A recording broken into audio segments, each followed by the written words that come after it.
Assalamualaikum warahmatullahi wabarakatuh. Salam, Om Swastiastu, Namo Buddhaya, Salam Kebajikan.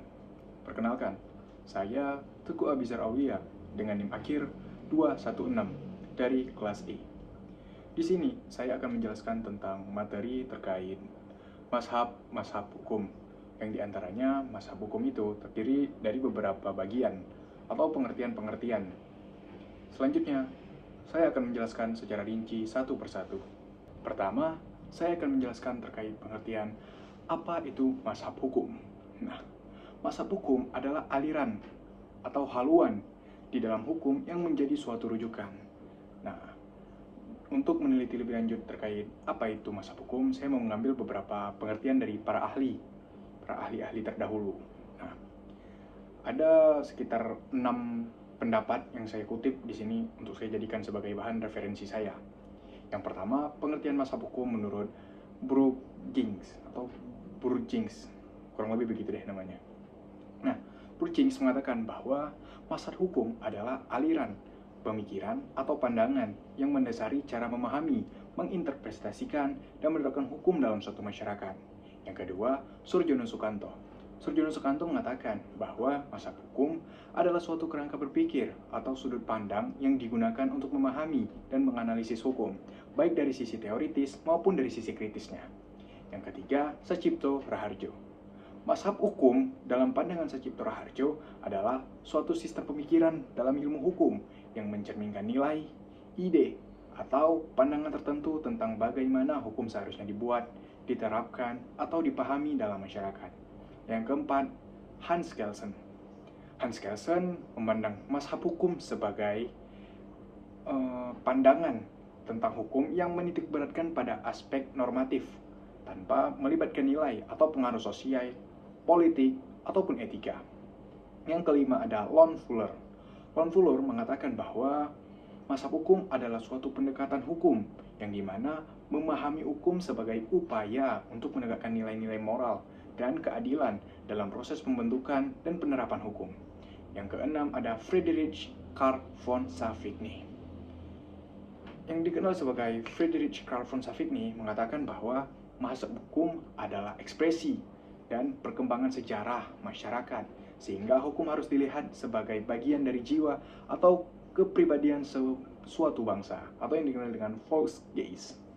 Nah, dari beberapa pengertian-pengertian di atas yang saya kutip sekitar ada 6 pendapat dari para ahli, saya menyimpulkan suatu kesimpulan, yang dimana mazhab hukum secara universal atau secara keseluruhan dapat dirangkai menjadi satu pengertian dari para ahli tadi tersebut dengan kata sebagai pandangan atau aliran pemikiran yang memengaruhi cara orang memahami, membentuk, dan menginterpretasikan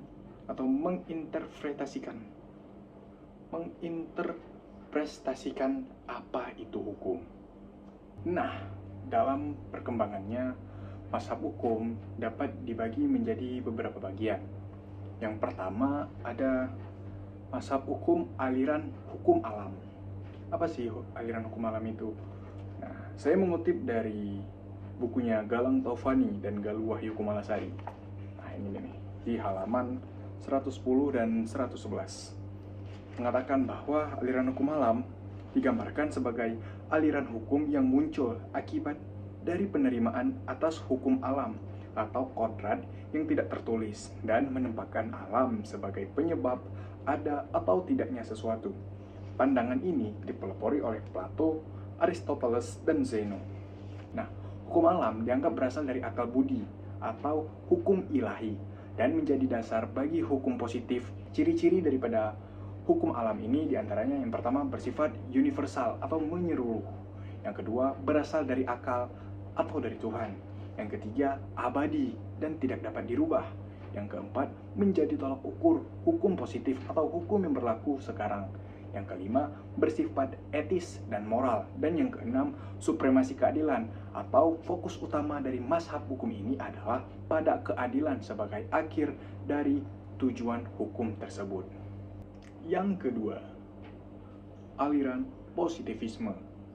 Aliran positivisme adalah suatu aliran yang menjelaskan hukum apapun bentuknya harus berupa norma positif yang bersumber dari institusi yang berwenang.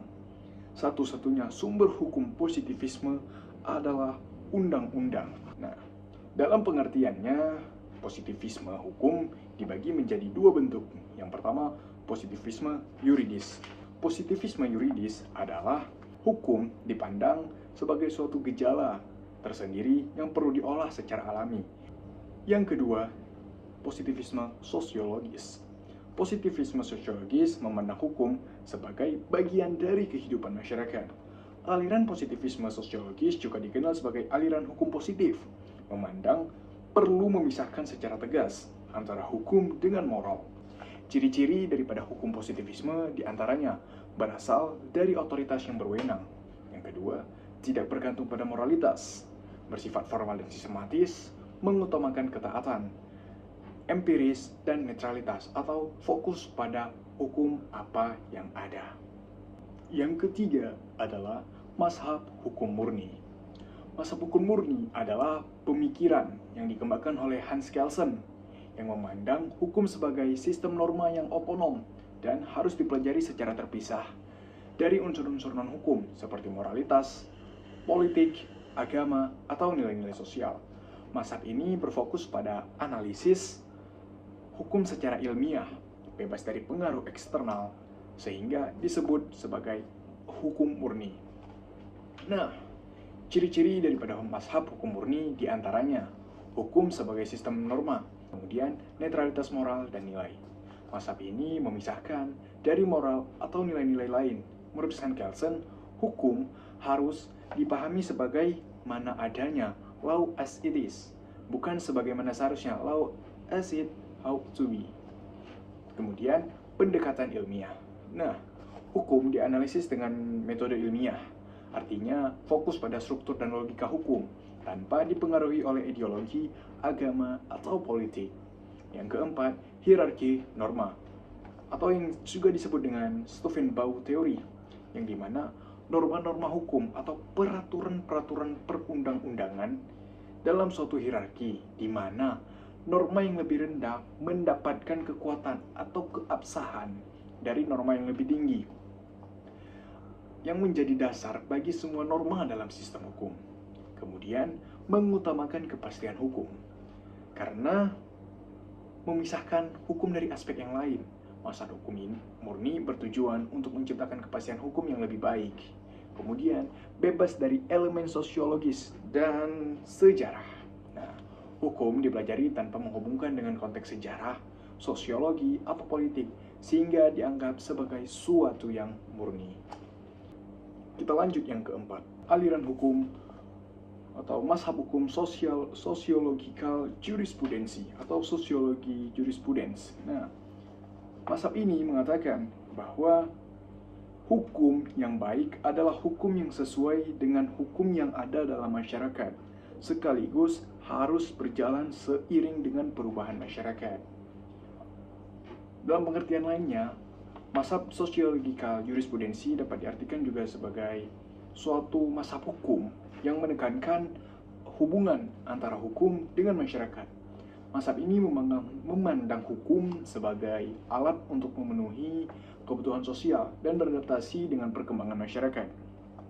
Nah, dalam pendekatan ini, hukum tidak hanya dipahami sebagai aturan formal, tetapi juga sebagai institusi sosial yang dipengaruhi dan mempengaruhi perilaku manusia. Nah, jika diambil dari garis besarnya, aliran ini berfokus untuk mempelajari hubungan timbal balik antara hukum dengan masyarakat lewat gejala-gejala yang muncul di dalam masyarakat itu sendiri. Kenapa dari gejala-gejala? Karena antara hukum dan sosiologi. Jadi sosiologi itu selalu membahas tentang hubungan antar personal atau antar individu. Makanya di sini itu lebih menekankan pada gejala-gejala yang muncul di dalam masyarakat. Kemudian juga melihat bagaimana pengaruh gejala masyarakat yang muncul dengan pembentukan hukum. Nah, aliran ini dipelopori oleh beberapa tokoh, diantaranya Roscoe Pound, Eugen Ehrlich, dan lain-lain. Roscoe Pound selaku tokoh daripada aliran ini beranggapan bahwa Hukum merupakan alat rekayasa atau kontrol sosial. Law as a tool of social engineering and social control. Nah, ciri-ciri daripada mazhab hukum sosiologikal jurisprudence adalah yang pertama, hukum sebagai alat sosial. Yang kedua, pentingnya realitas sosial. Yang ketiga, fokus pada efektivitas hukum. Yang keempat, mengakui dinamika sosial. Yang kelima, pendekatan interdisipliner dan mengutamakan kepentingan umum. Yang terakhir ada mazhab hukum realisme hukum atau pragmatic legal realism.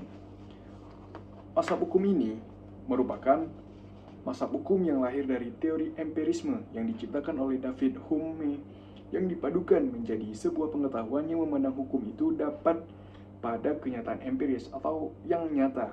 Teori ini menolak pengetahuan yang hanya mengandalkan penelitian logis ala rasional pada abad 18 yang hanya mengandalkan sumber tunggal berupa ide tanpa memastikan kebenarannya. Aliran realisme muncul sebagai tanggapan atas aliran positivisme hukum yang tidak mengatur kasus berat. Klaim ini dinyatakan oleh positivis hukum bahwa teori hukum yang benar, maka teori tersebut mencakup semua hukum. Nah, mazhab hukum realisme sendiri dalam filsafat hukum memandang hukum bukan hanya sebagai aturan tertulis saja, tetapi sebagai praktik yang nyata di dunia kehidupan. Mazhab ini menekankan bagaimana hukum diterapkan dalam kenyataan, khususnya oleh hakim dan lembaga hukum, serta bagaimana hukum tersebut dipengaruhi oleh faktor sosial, psikologis, dan politik. Nah, kemudian ada pun ciri-ciri daripada mazhab realisme hukum, diantaranya hukum sebagai fenomena praktis, yakni hukum dipahami melalui praktik dan bagaimana aturan hukum itu diterapkan. Yang kedua, fokus pada keputusan hakim. Yang ketiga, mempengaruhi dari atau pengaruh dari faktor-faktor sosial dan psikologis. Yang keempat, hukum yang hidup atau living law, seperti mazhab sosiologi realisme hukum menganggap bahwa yang sesungguhnya adalah hukum yang diterapkan dan dirasakan langsung oleh masyarakat. Skeptisisme terhadap kepastian hukum. Dan yang terakhir, interdisipliner atau realisme. Hukum menggunakan pendekatan dari ilmu lain seperti psikologi, sosiologi, dan politik untuk memahami bagaimana hukum beroperasi dalam konteks yang nyata. Nah, mazhab ini sering digunakan untuk memahami kelemahan dalam sistem hukum formal dan memberikan wawasan tentang bagaimana reformasi hukum dapat dilakukan agar lebih sesuai dengan realitas masyarakat. Conclusion atau kesimpulan. Nah, kesimpulan daripada apa yang telah saya kemukakan barusan itu dari pandangan saya. Saya juga mengutip beberapa pandangan para ahli, saya juga membawa atau mengutip dari bukunya Galang Taufani. Saya mengambil kesimpulan bahwa mazhab hukum memberikan landasan teoritis yang beragam dalam memahami, mengembangkan, dan menerapkan hukum. Masing-masing mazhab ini memiliki pendekatan yang khas dan dalam melihat fungsi hukum, sumber hukum, dan seluruhnya peran dalam masyarakat. Dalam konteks hukum positif di Indonesia, mazhab-mazhab ini saling melengkapi untuk menciptakan sistem hukum yang adil, efektif, dan sesuai dengan dinamika masyarakat. Saya juga mengambil kaitan antara mazhab-mazhab ini dengan hukum positif Indonesia atau hukum yang berlaku di Indonesia saat ini.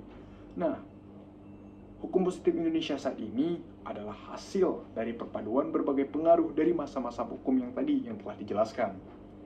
Nah, adapun mazhab hukum tersebut diantaranya memiliki kepastian hukum, yakni dari mazhab positivisme yang tadi, yang diperlukan untuk menjaga stabilitas hukum yang ada di Indonesia. Kemudian nilai moral, kemudian nilai universal atau keadilan universal yang diambil dari mazhab hukum alam yang menjadi panduan dalam penyusunan hukum yang berlandaskan Pancasila. Dan kemudian juga ada pendekatan sosiologis serta realitas, yakni membantu hukum Indonesia menjadi lebih adaptatif atau adaptif terhadap kebutuhan masyarakat yang multikultural dan dinamis. Melalui keseluruhan pengertian dan keseluruhan kaitan antar satu sama lain tersebut, mereka seperti bersinergi atau menjadi satu kesatuan dari berbagai mazhab hukum. Kemudian sistem hukum Indonesia mengambil pengertian-pengertian tersebut untuk dijadikan hukum Indonesia dan dapat terus berkembang untuk menciptakan keadilan, kesejahteraan, dan kepastian hukum yang seimbang sesuai dengan semangat konstitusi dan nilai-nilai bangsa Indonesia. Sekian tugas pengantar ilmu hukum ini saya buat dan saya kerjakan. Jika ada kesalahan, maka itu murni dari kesalahan saya dalam mencari ataupun membaca daripada apa yang saya baca dan saya jelaskan kembali.